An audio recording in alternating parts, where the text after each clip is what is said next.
এবার বাংলাদেশের দিকে নজর রাখবো। বাংলাদেশে বিপন্ন আজ সংখ্যালঘুরা। অবশ্য তাদের উপর একের পর এক অত্যাচার এবং ইউনূসের আমলে মৌলবাদীরা রীতিমতো মাথা চাড়া দিয়ে উঠছে। যদিও এই কথা মানতে নারাজ শান্তিতে নোবেলজয়ী ইউনূস। আবারও ওনার চোখের সামনে ভাঙচুর করা হচ্ছে সংখ্যালঘুদের বাড়িঘর এবং বাদ যাচ্ছে না কিছুই। ফের একবার ধরা পড়েছে মৌলবাদীদের পাশবিক অত্যাচারের শিকার হতে বাংলাদেশের রংপুরে সংখ্যালঘুদের উপর। এই নিয়ে যাব বিস্তারিত। আমাদের সঙ্গে যুক্ত হয়ে গেছে প্রতিনিধি শেখ মনিরুল। মনিরুল, কি জানতে পারছো?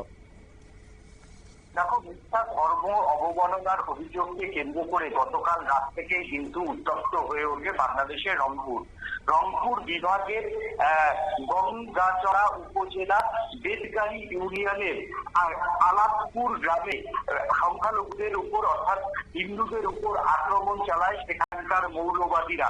প্রায় 40টির উপর বাড়িঘর নির্বিচারে ভাঙচুর চালায় এবং আজকে সকালেও বাংলাদেশের রংপুর জেলার এই জায়গা কিন্তু উত্তপ্ত হয়ে ওঠে। বহু হিন্দুদের বাড়িঘর ভাঙচুর করা হয়, হিন্দুদের সম্পত্তি নষ্ট করা হয় এবং হিন্দুদের সম্পত্তি লুট করে নিয়ে চলে যায় হচ্ছে মৌলবাদীরা। সেখানকার স্থানীয় হিন্দুরা বারবার সেখানের পুলিশের সাহায্য চাইলেও গতকাল রাত থেকে কোনো পুলিশের সাহায্য পাওয়া যায়নি বলে মূলত অভিযোগ সেখানকার হিন্দুদেরই। এরপরই বেশ কয়েক মৌলবাদীদের অত্যাচারে বেশ কয়েকজন সংখ্যালঘু অর্থাৎ বাংলাদেশের হিন্দুরা গুরুতর ভাবে আহত হয়েছে। বেশ কয়েকজনকে হাসপাতালে ভর্তি করা হয়েছে, কয়েকজনকে প্রাথমিক ট্রিটমেন্টের পর হাসপাতাল থেকে ছেড়ে দেওয়া হয়েছে। তবে সকালবেলা থেকেই কিন্তু সেই জায়গা কিন্তু উত্তপ্ত এবং স্থানীয় সেখানে একটি মন্দির ছিল হিন্দুদের, সেই মন্দিরটিকেও সেখানকার যারা মৌলবাদীরা রয়েছেন তারা পুরো ভেঙে সেই মন্দিরটিকেও কিন্তু একেবারে গুড়িয়ে দিয়েছে। এক কথায় বাংলাদেশের যে হিন্দু নির্যাতন সেটা যেন ক্রমেই বন্ধ হচ্ছে না। কয়েকদিন আগেই মার্কিন যুক্তরাষ্ট্রের একটি রিপোর্টে কিন্তু মুখ পুড়েছে ইউনূসের। মার্কিন যুক্তরাষ্ট্রের রিপোর্টে কিন্তু সেখানকার হিন্দু নির্যাতনের যে করুণ ছবি, সেই করুণ ছবি কিন্তু ইতিমধ্যেই উঠে এসেছে।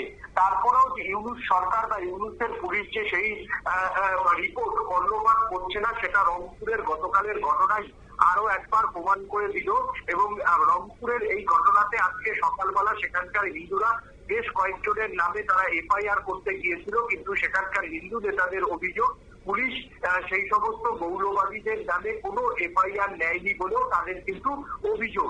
যদিও এই অভিযোগ কিন্তু অস্বীকার করছে বাংলাদেশ পুলিশ, তারা বিষয়টা তদন্ত করে দেখার আশ্বাস দিয়েছেন। ধন্যবাদ। আপনারা শুনলেন। এবং আবারও কিন্তু দেখা গেছে প্রায় 30 থেকে 40টি বাড়ি ঘরে ভাঙচুর চালানো হয়েছে। মৌলবাদীরা রীতিমতো হিন্দুদেরকে টার্গেট করে তারা একের পর এক আক্রমণ চালিয়ে যাচ্ছে। অথচ সেখানে আশ্চর্যের বিষয় হচ্ছে পুলিশ তা জেনে বুঝেও নীরব দর্শকের ভূমিকা পালন করছে। তবে কোথায় রয়েছে বাংলাদেশের আইন শৃঙ্খলা কিংবা সংখ্যালঘুদের নিরাপত্তা? বারবার যেখানে মুখ পড়ছে ইউনূস প্রশাসনের, উত্তর অবশ্য সময়ের অপেক্ষা। নিয়ে নিচ্ছে ছোট্ট একটি বিজ্ঞাপন বিরতির সঙ্গে থাকুন।